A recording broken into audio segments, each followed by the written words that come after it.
decade is like nowadays in StarCraft 2, if you just throw out 10 years, it's actually probably fairly correct a lot of the time. Yeah. It's kind of crazy how long we've been sticking around on this one. All right, well, in the bottom right-hand corner, here's going to be the blue Terran player with Mystery Gaming as the team logo. It is Coffee. And his opponent in the top left, playing with the Protoss pieces, it's MacSed. Alrighty, cheeky SCV. Moving out onto the map, we're going to be proxying our very first barracks at 200 minerals. Bit of a classic. You know, I don't understand this if this is one of the newer maps, but this is the map they've been playing on for a few months already. Yeah, it's been a while. A little bit of a mistimed SCV there, of course. That should have been a little bit neater. As that rack sets up on the left side, the refinery coming on the line, getting the gas coming through on the side of MacSed. And it's double gas from Coffee, so he's really going to just make sure he gets a bit of aggression going off of that proxy. We'll see how aggressive he goes. I mean, there's some crazy world where he proxies a factory as well. I think 9 times out of 10, though, this should just be a Reaper and then playing from there.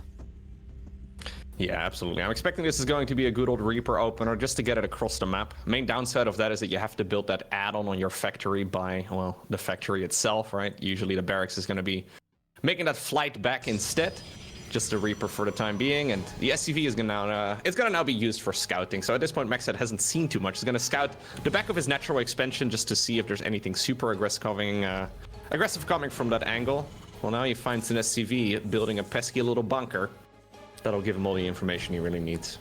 Yeah, but no expansion from MacSed, because that's obviously a much easier defense, right? I mean, obviously not great that you don't have the expansion up, but yeah, I mean, he's floating the minerals, so he kind of wants to go out and expand shortly. But that bunker block is going to cause some troubles. We have the Zealot here, which is going to force the SCV away, and by doing that, we just give ourselves a chance to swipe this bunker down. Now the Reaper's on the Zealot, the SCV gets back to building the bunker, and this is where things will get even more intriguing.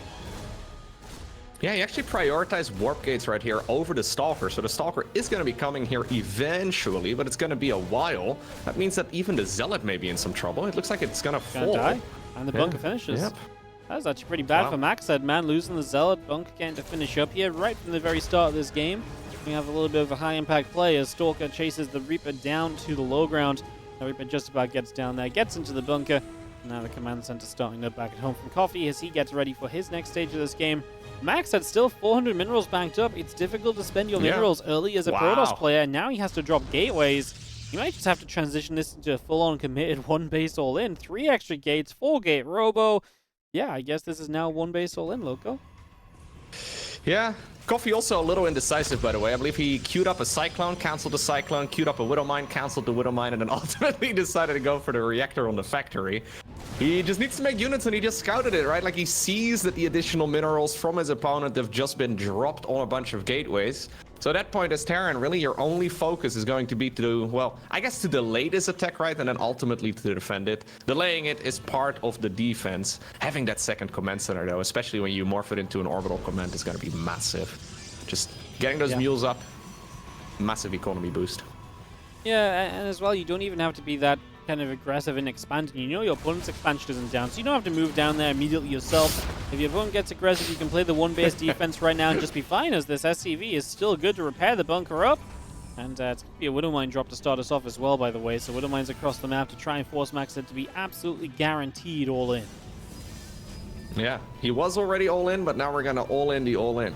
Maybe a couple Cyclones on the back of this, though, would not be a terrible choice. Okay, we're going to go into the Tech Lab instead. That does mean, though, that he won't actually have that many units available. Plus, on top of that, the medevac is flying in the direction of where these Stalkers are right now. What just happened, Wardy? What just... Did we just... Okay. They're both like, you know what? I respect your game plan. Have at it. Take your best shot at me. That was pretty much a donation.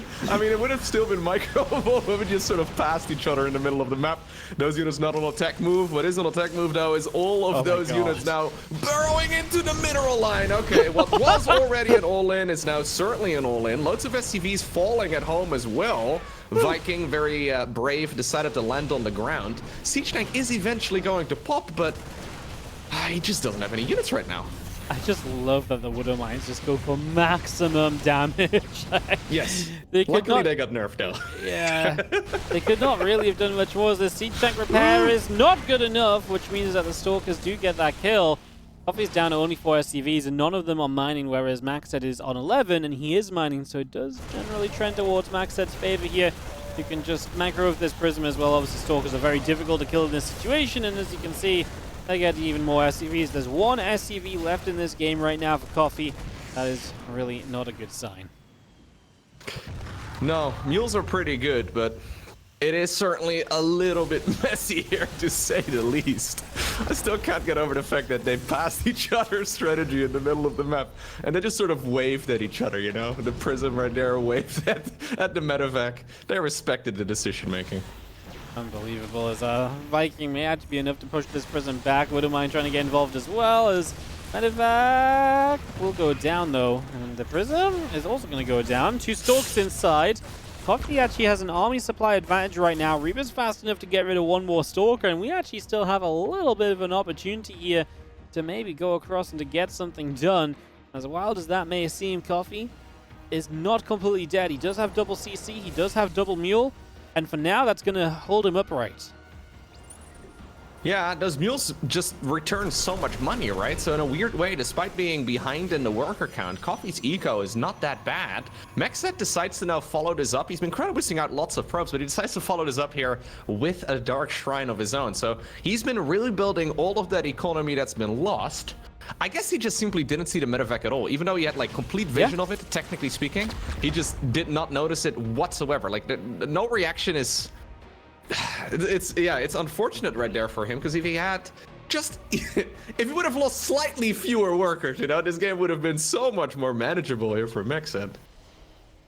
This is the 1 SCV rebuild that Coffee is on it. It's looking legitimate, man. I mean, he's got double orbital as well, so if he stops muling, DTs are not actually that much of a problem. The problem is you kind of want to mule.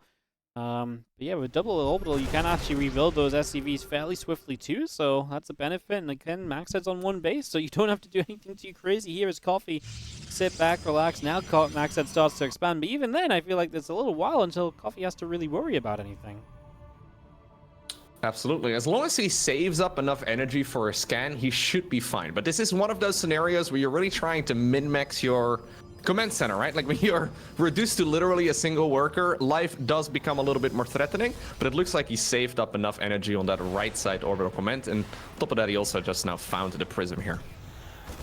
Well, there's an invisible man, and he's going to be able to shut that down pretty easily, as long as he gets the scan and the units on top of it. Yep, there's going to be a shutdown as this is looking clean so far. Depot is down, so this GT is invited in. Oh, no, don't walk into the scan! Okay. We're good. That could have actually also just been a sacrifice right there on that one. But... yeah, we're going to get the NG in a second to clean this DT up, and then we're good to go again. That DT will go down, and MacSed still does not have very much army supply, but he has work. It's just he needs to transition that into some army at some point in time. These Reapers are going to come through. They are going to look for some action, and they're just going to run into these Stalkers. Not much to find there apart from the confirmation of the expansion. It looks as though Coffee's like, okay, I feel like I can go. His Raven's about to pop, so he will have permanent detection available, which means you don't have to worry so much about the DTs anymore. Coffee actually doesn't necessarily need to be all too aggressive, as we do have the Widow Mine drop, by the way, in the top left-hand corner here, once more, dealing a lot of damage. That's unfortunate. It's been hard at work trying to bring that worker count back. Now Coffee, though, even though he could sit back, decides that he wants to move across the map a little bit. He sees the Stalkers going around the site, and he does indeed march back up towards that high ground. Kind of funny that after 9 minutes now, it looks like both players are just basically securing their natural. We've had a bit of an exchange in the first. I mean, we could have been at minute 2.5 at this point in time, right? But we've had a bit of an exchange here for the remainder of those 7 minutes that are, well, I guess, left in this match. Wow, his Stalkers actually live, and that Widow Mine hits into the assimilator in the end, so it doesn't hit anything. As we're retargeting probes, that's not ideal. Is that the Widow Mine? It's going to keep on retargeting forever. He just wants to show off the change to that unit, you know? That's very, very convenient. In case you hadn't seen the Widow Mine change yet, that line is much easier to follow right there. Much easier to follow compared to in the past. No, that is absolutely a factor. As a few more Stalkers wander down to the low ground, a few more of those Stalkers join up. The Banshee Marines all coming about. And we get ourselves the Yeah, honestly, I feel as though this is an army that goes and pushes his coffee, but his army supply advantage has disappeared from before, so maybe that moment really is This is a gone at difficult game to read, right? So, like, how do you exactly decide if it is a good moment to push? Because he literally got reduced to just single digits worth of workers, and he sees a bunch of Blink Stalkers going around the map. It's scary to commit right now. Like, we have all the info here, but I can imagine for coffee, this is kind of a sketchy game. Oh, first tank shot is good. Yeah, it's hard because obviously he feels like he went down to absolutely nothing, so you don't know how much your opponent has. So you're right. That's why the decision wasn't made earlier to go and push. In a lot of other situations, you're well versed, you're well practiced, you know what the read is, but knowing what the read is here is extremely difficult because it's just not something you've usually practiced, and that's definitely having an impact as Banshee production continues though. And the more Banshees and tanks, I mean, the more just high value power units there are, the more it feels like we are still setting up to just send it. But now MacSed is going to have tech online. He's already got Blink, of course, charges on the way. This gets better for MacSed in terms of a larger fight the longer that we go in this. Stalker's trying to see if they can pick off whatever they can here as the Terran is going for a bit of a push. Additional gateways are coming. He does get one of the siege tanks. Charge is about, well, 80% or so of the way done, so it should be done in time for this attack. In the meantime, we do have a Banshee here. We're going to town to the natural, just being a bit of a nuisance. MacSed trying to delay this attack in whatever way possible, because he knows it's going to be very difficult to hold. Yep. Just trying to slow it down. I mean, that's absolutely the right idea, right? Just don't let this take a straight up fight. Don't let it get set up. That's what you're trying to avoid. The problem is trying to avoid that ain't going to be easy. And the army is very slowly getting across the map and is going to be sent up very soon. Yeah, now charge is finished though, and charge slots are very scary. Although, well, none of we're going to be sending them in like that. We do have the Raven dropping down a bunch of auto turrets as well, not to be underestimated. A couple of Stalkers decide to hug siege tanks. They will be able to kill two, just one. And that means that Nexus is pretty much toast, right? I mean, unless he wants to jump on this with the rest of his army. You know what? Maybe he's got barely enough. It's just that he can't really kill it all. Yeah. Yeah, the Banshee, it's just the high damage output, right? All these units hit and they hit hard. And that's the issue, realistically. The tanks hit hard, the Banshees hit hard, so you dive in, you get a unit, but by then everything else is already gone for you. You're going to see those Banshees especially are just swinging away. A couple of Zealots can't stick around long enough, and we are just going to continue to push forward right now. The Banshees are going after Stalkers, which force more Stalkers to warp in, but I think overall Stalkers are perhaps the weaker unit over just Zealots to clean this up. But yeah, you kind of have to build the Stalkers, otherwise the Banshees will just go uncontested. And these are all kind of the problems that we're facing. The Marines fight the Zealots, the Stalkers are going to lose to the tanks and the Banshees. GG is called, and Coffee is going to get himself the win here in the end to open up game number 1 for himself in his opening best of 3 of this event. That was pretty nuts, though. The fact that we had Coffee essentially, I think he had like literally one SCV, didn't he? Yeah, no, he was at 1 SCV at one point in this game. Yeah, and he actually managed to win that game. Rarely do we see Terra players win when they go down to a single worker. Oh, that unfortunate moment when all of those units passed each other in the middle of the map, and well, then the Widowmine drop still managed to deal with that much damage when he probably, MacSed that is, he could have probably killed the medevac there with all mines inside of it. This game would have looked very different, and it probably would have been over about 8 minutes earlier, but ultimately, yeah, Coffee managed to get it done there, but very scrappy games we've seen so far today. Yep, super scrappy, super messy. We got ourselves ready now for this game number 2, as we are just waiting for MacSed to join the lobby and to see if he can bounce back and tie us up 1-1. Asia's really doing what Asia does best, which is kind of scrappy and messy and like not the craziest strategies in the world like you might see like from North America, but the games become crazy in themselves. Like the way it actually plays out becomes like a bit wacky. I feel like that's what Asia is becoming known for, and the games so far today, like you say, have been exactly that. That PvP definitely were. I mean, even the first TVZ, it was fast, but it was fast because it was wacky because the Zerg was like, I'm going to drone against the Hellbats. So, yeah, it's been wacky all day. It's actually kind of fun how all the 3 regions in StarCraft 2 play the game very differently, right? I think a lot of the players look at themselves and like, no, this is the way that the game is supposed to be played. And this is how every other region should do it as well. Maybe a little bit more so from the European guys than the others, but it's funny to see how every region does approach the game a little bit differently. And I guess it depends on who you're competing against most of the time, right? In your practice games as well. We just see these crazy decisions being made all of the time, and it really does change the way that the game is played everywhere now. So far, this region has been delivering. I'm going to be going into game number 2 on Crimson Court, a map we haven't seen yet today. Nope, this is a map we have not seen yet today. This is personally one of my favorites actually out of the new maps. I think it's very fun without being overly crazy, and like it is innovative. You see so many different expansion patterns on this map. I've really been loving this map. Like I say, for me, definitely my favorite out of the new ones, or one of my favorites. There's honestly a couple of maps in the new ones. As we have at the top right-hand side, the Blue Terran player from 1SCV to 1-0 on the board. Blue Terran from Mystery Gaming is Coffee. And his opponent all the way in the opposite corner of the Crimson Court.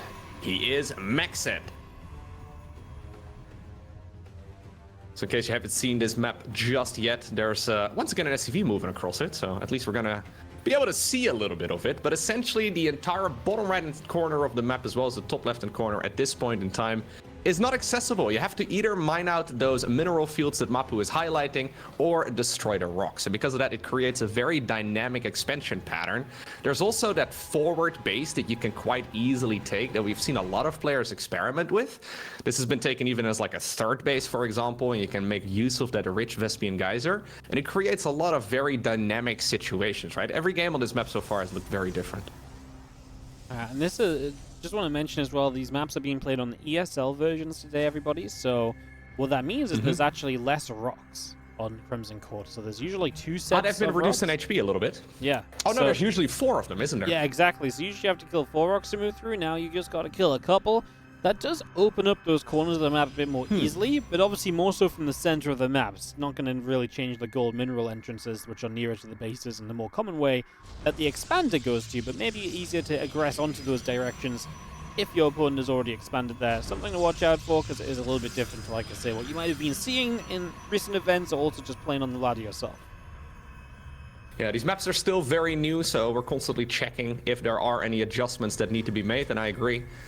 Those rocks, they were nice, but it did take you a long while to knock them down, to the point where usually we would just see players only really knock them down when they're being aggressive and they have a little bit of time that just need to sit back. Usually in order to expand, we do see those minerals being mined out, but maybe that opens up another way of doing it, as we do have that Proxy Reaper now being a nuisance once again. Coffee is going to go for 2.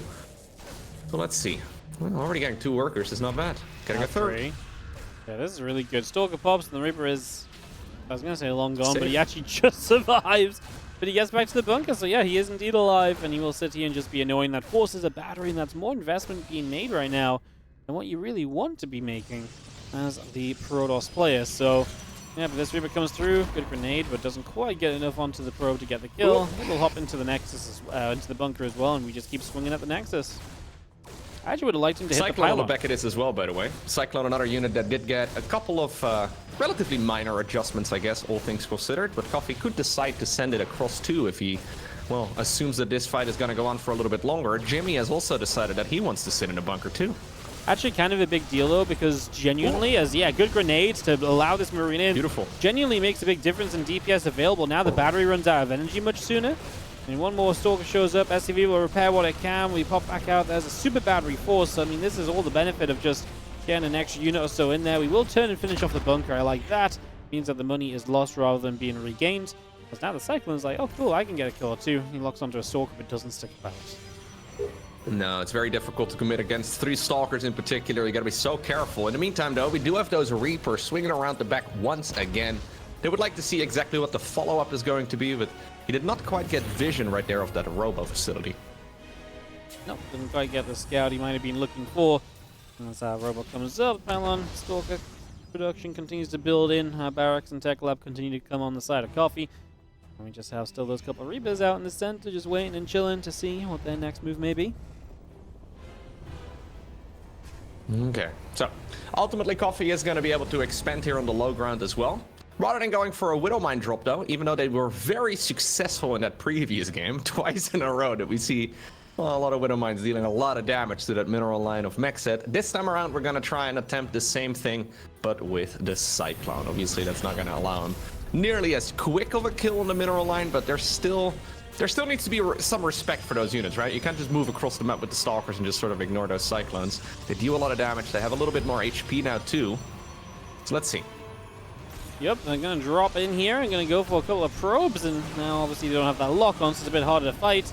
Lift back in, probes going down to the Reapers as well. Man, Coffee has been on a masterclass of how to be annoying against workers. He is all over the place. These Reapers hop to the high ground and are somehow still going to be alive for a couple more moments as an Immortal of the Stalkers. They'll get cleaned up, but again, the damage just keeps on adding together, and it means that Coffee is keeping himself in a great economic position, putting himself in a great spot altogether.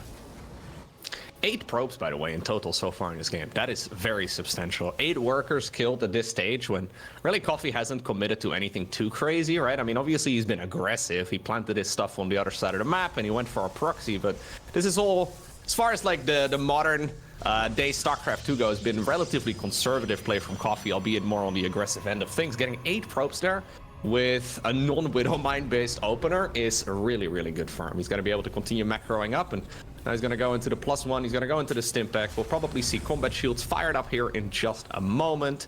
When those upgrades are done, he can continue pushing once more. Yep. Absolutely, as we just have ourselves the Colossus production coming through. The extended Thermalance MacSed wants to go into that tech. That's what Coffee wants to disrupt with that Bioforce, right? When he gets those upgrades, he wants to come across the map. He wants to try and make it difficult for the opponent to really be able to be like, oh yeah, here I am, I'm going to go and, you know, have my splash damage. He wants to kill off a Colossus early if he can, so we'll see what will happen with that as this STV will go down. Absolutely. So he does decide, by the way, MacSed, that is, to just go for the triangular third base, not messing around with any of those mineral fields that he could be mining at this point to try and expand. I guess the easiest way to describe it would be vertically. If you look at the minimap, he decides to go for the triangle expansion instead. And yeah, those Colossi are going to be absolutely pivotal. Coffee is just about to hit a very significant power spike. Stimpak is already done, and soon those Marines are also going to find themselves with a combat shield as well as +1 additional damage. There is an observer chasing this around though, and we are about maybe a half minute or so away from all of that finishing up. Yeah, we're going to load up the drop after we kill the obs, which I do like. He's going to get around the edge here, maybe getting towards the main base, which is cute. With the tanks of siege there, I don't think you can move forward, as Max said, into that, so he's going to back away afraid, but now the drop in the main going to at the very least force a warp in here. There's no warping available, and this could be really bad as a Colossus pops. Great timing on that. Going to get a few probes, but with the Colossus, it's very difficult for these Marines to not just jump back in the medevac, but they run away from the Colossus nicely, and by running away, they're able to go for 9 probes before they live, get out alive. The Viking shows up. My goodness, it's not a fun day to be a probe. You called it a masterclass at being annoying earlier. I mean, he's continuing the class. You thought the session was over? No, we are already up to 21 workers killed right now, which is insane. The slow push continues too. It looks like there's an hallucinated Phoenix trying to be annoying. At the very least, that one did not quite set off those Widow Mines right here. Yeah, this is going from bad to worse here for MacSed. The only thing he really does have here are those, well, soon to be 3 Colossi. So it's quite difficult for Terran to just push in here, especially with a mostly Marine-based army. But he can continue, of course, dropping in the main base. And here we go. Once again, medevacs are unloading. Second Colossus is available. We have 1 Marauder in the mix. I mean, those Colossi, oh my god, they have to walk all the way around awkwardly around those gateways, and the Marines are just going to pile on the pressure. And Coffee's just getting so much done. I was kind of with you. I thought this is mostly Marines, but the 2 Marauders helped a little bit to get rid of that first Colossus, and then, you know, you just run back, you get rid of a couple pylons now. Max at supply blocks. He runs into this central position, but he runs into a couple of mines and dunes, so now he's getting dropped and surrounded a little bit. The units from the low ground will come up here. I mean, just keeping that Colossus busy meant the low ground force was able to do so much better. Widow Mines connecting in, a couple more of these Zealots will drop as well. And I've got to say that this is not looking good at all for MacSed, as it looks as though Coffee is going to break through. He's got a couple units still chasing the Colossus. That might be just a step too far, and we do have to back it up, but the damage being done is incredible. And Coffee is definitely cementing himself in a lead here for this second game. Yeah, absolutely. This is one of those games that feels amazing too, right? When you're playing Terran, because you're just kind of cruising. He's been in the commanding position of this game the entire match long so far. This is not over yet, so it's not like he's got a clear path to victory, but everything's been working out really well for him. The only thing, I guess, that hasn't worked out so well is that that third Nexus is still alive, and those Colossi have been absolutely pivotal. But at this point, there's really, yeah, just 1 Colossus and 4 Stalkers available for the Protoss player. Coffee is going to go into the +1 infantry armor too. Looks like he's not quite going to attack with it. Instead, we're going to bring some Widow Mines to the party. They were effective in game number 1 of this series. Let's see if we can also make them work here in the second game. No vision yet here, no response yet by MacSed. Okay, it looks like he is going to be able to pull the probes. Well, just in time. Hopefully he realizes that there's one mine that didn't fire still, because if he didn't, he could send all the probes back there. Okay, that could have been so bad. Yeah, still a couple, but yeah, if he'd send all the probes to like an upper mineral line, he could have lost everything. So he gets a little fortunate to only lose a couple extra. And Coffee just maintaining the lead that he's created for himself. I mean, he's up to 1-1 upgrades. MacSed hasn't even really had a chance to build forges, you know? Like, he's not had any chance to start up his own upgrades or anything along those lines, so that is a huge deal. Yeah, this is not looking pretty at all, if you're MacSed. Absolutely not, but it's also not one of those scenarios where you really want to tap out yet, right? It's just that everything's been going pretty rough for you the entire first 10 minutes of the game, but he's still alive here. So we do have a transition as well from the Terran into Ghost. I think that's a excellent choice, just for EMPs, of course. That is a fantastic tool to soften up that Protoss army. Well, I guess getting a probe and a stalker is also not bad, and he's going to be able to hang this medevac in the corner. Coffee ready to go for a bit of a push. Now it's a lot more of a Marauder-heavy force, too. There is no Storm yet, though, here for MacSed. He probably wants to research it, but it's so expensive, and he doesn't really have the gas. So I'm assuming we're just going to morph them into Archons instead. Yeah, a couple of Archons coming on by. I mean, credit to MacSed, because obviously in that first game he had a lot of trouble, right? Where the Widow Mines went unnoticed and all sorts, but this time he's doing a little bit better in terms of just kind of stopping that from being more of a factor, as these couple of mines will drop off. Probes are going to get chased about, kaboom, kaboom. And this is actually going to work nicely, as the probes could not split away properly there, so in this case, Widow Mines do continue to do well, and now they're all over the place, and just as I'm complimenting MacSed on handling this and improving from game one, he's continuing to have issues. Yeah, I guess saving grace for him here is that those Widow Mines deal slightly less splash damage than they once used to, so I guess in the previous patch he would have lost even more workers, but the grand total is all the way up to 39 probes, and that is just simply too many to lose. There's also not really an opportunity here for the Protoss to push in, but I agree with MacSed. I don't think he really has much of a choice. All of the setup here is looking really good for Coffee, but there's still certainly a chance the Terran can, for example, miss micro this, that the EMPs don't land, or that the Colossi just get better hits than expected, but that is an excellent EMP to start. Yup, couple EMPs. The Vikings are going freely against the Colossi now. A couple Archons try to come over, but they're going to melt because of the EMPs out on them. There's just no splash damage realistically in play. The Zealots are doing their part, but the Vikings will land on the Stalkers, and Coffee will end up taking a massive fight in his favor. GG, says MacSed, and Coffee gets 2-0. Kind of introed with this, but kind of was thinking Coffee's maybe the stronger player as of late in this match.